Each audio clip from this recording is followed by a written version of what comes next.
Bom, boa tarde, é um prazer muito grande estar aqui. Agradeço ao Sérgio Fausto, presidente Fernando Henrique, é uma honra. E eu acho que é muito bom podermos estar no momento que o país está numa crise tão grande, econômica, política, e acho que educacional também, né? E podemos estar discutindo o Plano Nacional de Educação. Eu só fazer assim breves comentários sobre o plano. Eu acho que o plano ele é fruto de uma extensa e ampla discussão na sociedade, em diferentes níveis, em todos os municípios do Brasil, nos estados e em nível federal. Certamente não é o melhor plano do mundo, mas eu acho que foi o plano que a sociedade brasileira construiu. Ele tem muitas críticas. Eu, pessoalmente, e no SEMPEC, nós temos defendido bastante o plano, com todas as críticas que são possíveis de serem feitas, porque eu acho que ele dá um mapa do que é os principais problemas da educação. Claro, não tem as questões de financiamento que são centrais. Eu espero que o Mansueto traga hoje aqui, ilumine um pouco esse ponto que é fundamental, especialmente no momento de crise, né? Ele também não pensa numa educação olhando muito para frente, ele busca resolver os problemas que a educação brasileira ainda tem. Mas eu acho que foi o plano possível que a sociedade brasileira construiu e eu acho importante a gente estar discutindo. Claro que, num momento de crise, nós vamos ter que pensar que prioridades serão possíveis de serem executadas dentro desse plano, né?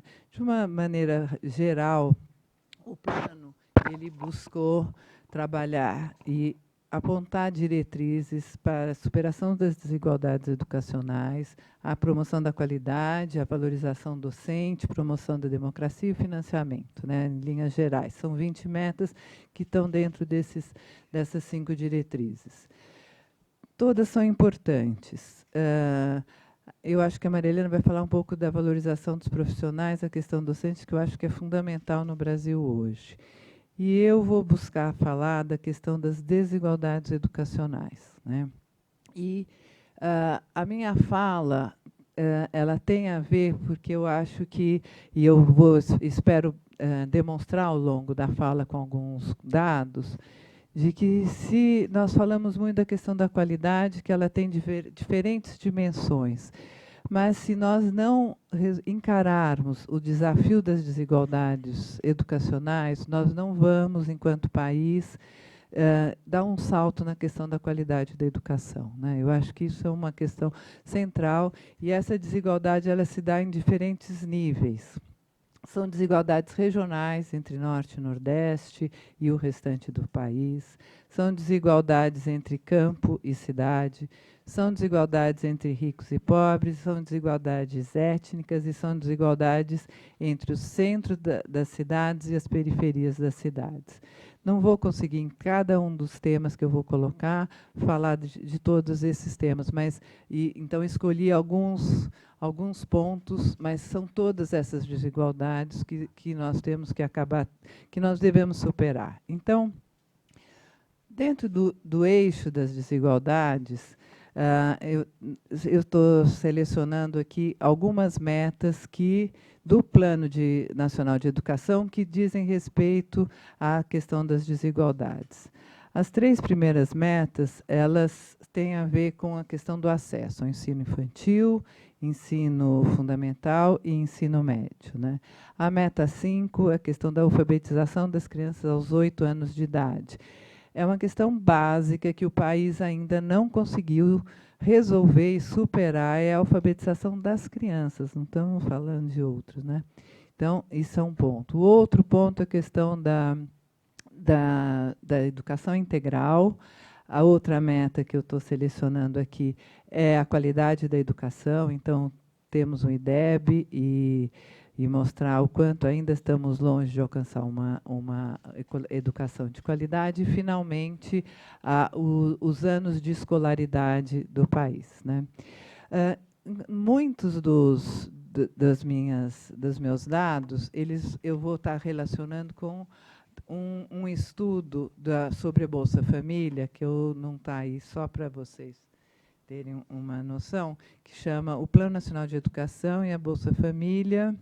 São 4 autores: Yara Azevedo Vitelli Viana, Flávio Sireno, Cecília Alves, Joaquim José Soares Neto, né?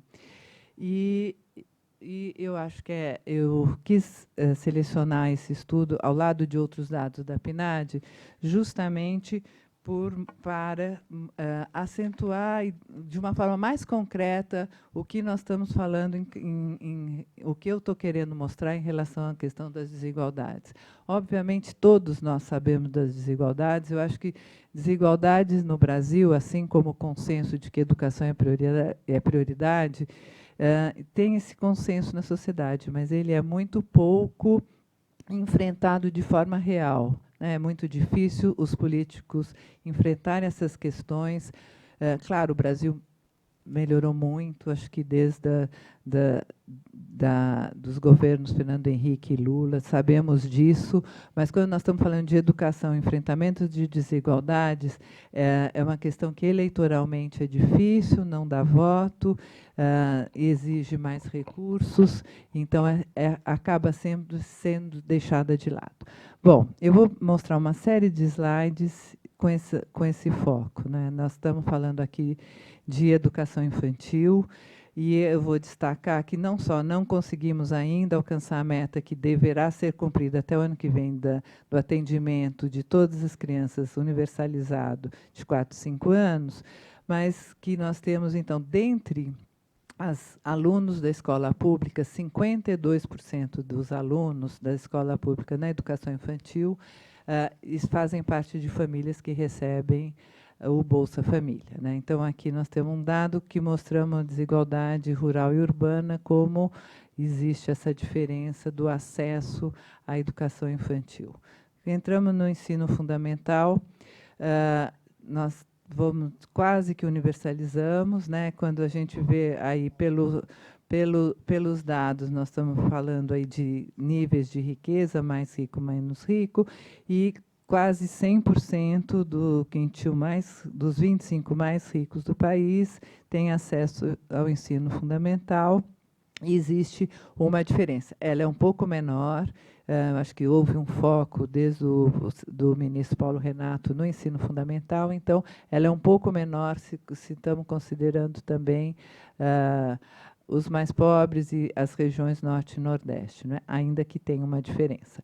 Mas 57% dos alunos estão em famílias que recebem o Bolsa Família.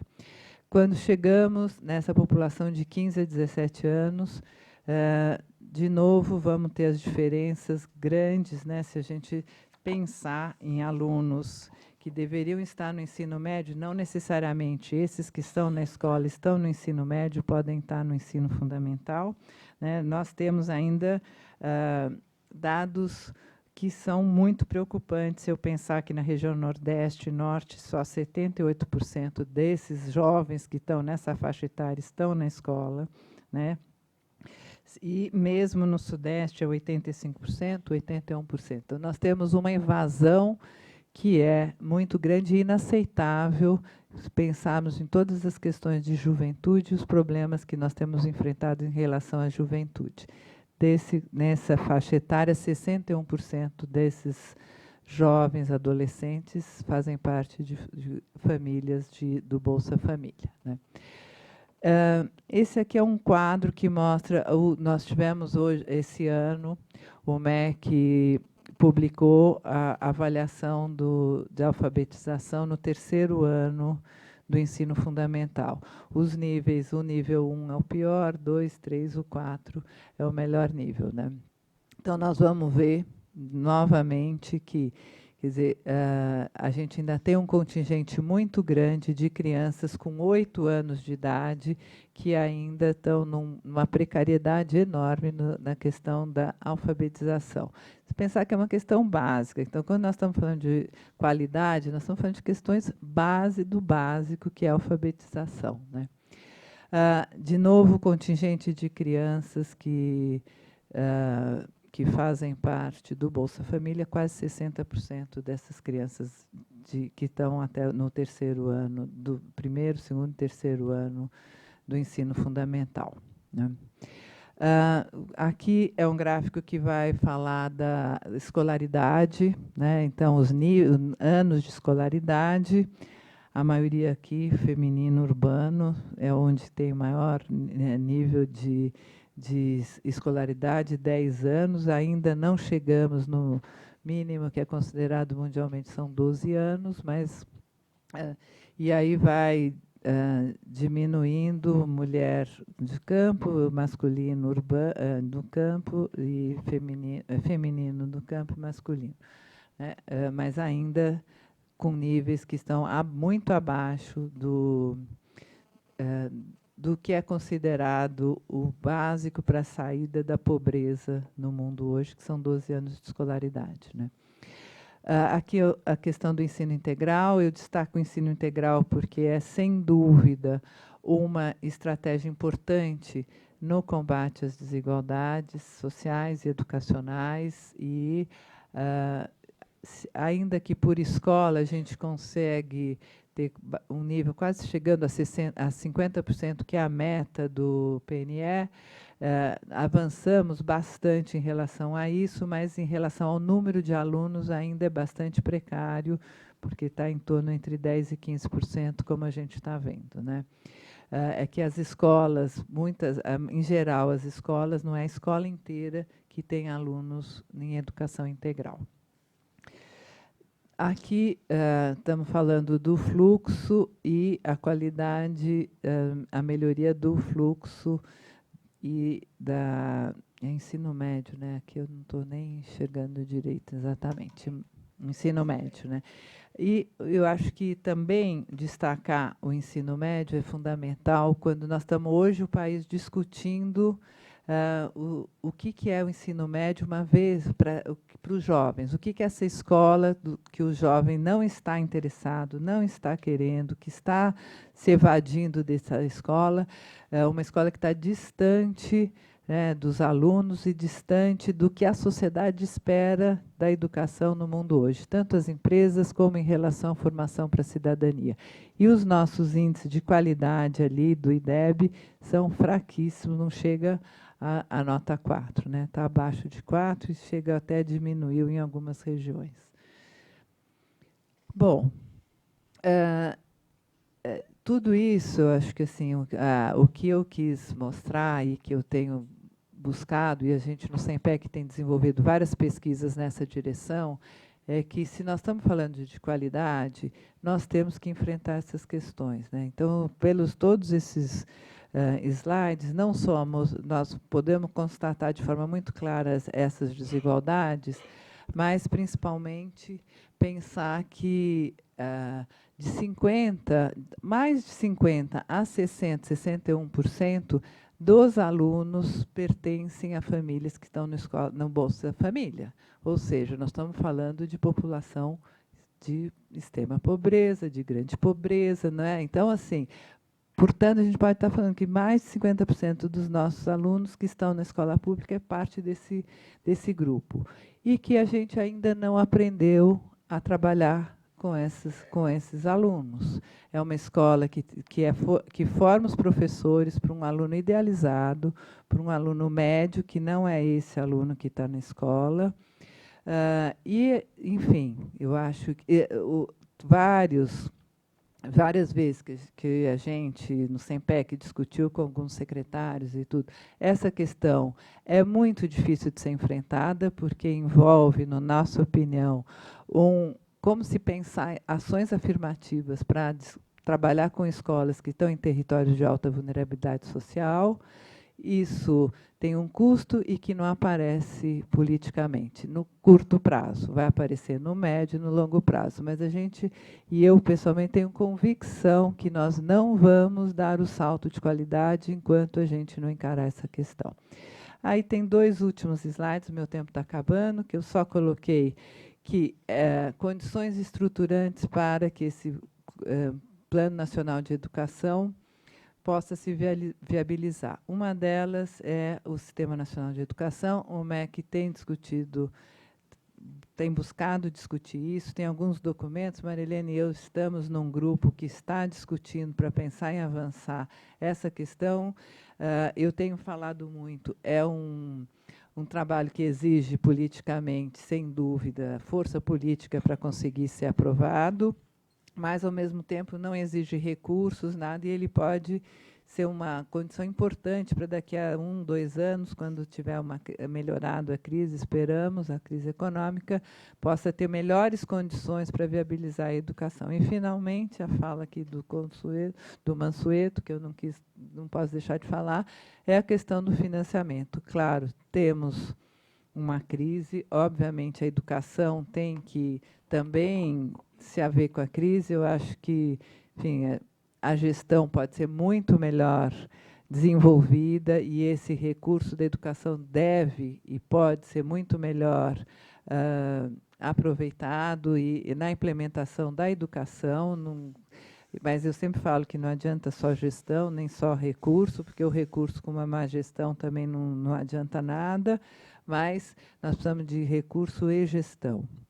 E é crise, mas se a educação é realmente prioridade nesse país, porque eu acho que ela é prioridade, é um consenso fácil no discurso e muito, com raras exceções, implementado de forma a priorizar mesmo a educação, o corte não poderia ter sido linear igual para todas as áreas, né? Então, acho que deveria ter, e é isso que eu acho que a gente ainda pode fazer enquanto sociedade, é buscar pensar, bom, o corte aonde, como e qual a melhor forma de gerir esse recurso para que a gente possa enfrentar tantas desigualdades. Colocando aqui na questão do financiamento, a discussão do custo aluno-qualidade, que está no Plano Nacional de Educação, como uma meta a ser cumprida em 2016. É uma discussão que também é complexa, o MEC está levando essa discussão em frente, mas, de novo, bom, a crise não dá, mas com 1.900, 2.000 e pouco reais por ano, custo aluno, vai ser muito difícil a gente conseguir ter uma educação de qualidade. Então, é um dilema para a sociedade hoje, mas eu acho que, mais uma vez, adiar a questão da educação, nós vamos, mais uma vez, deixar passar a história e, daqui a alguns anos, vamos estar aqui nessa sala lamentando que o Brasil não avançou na educação. Obrigada.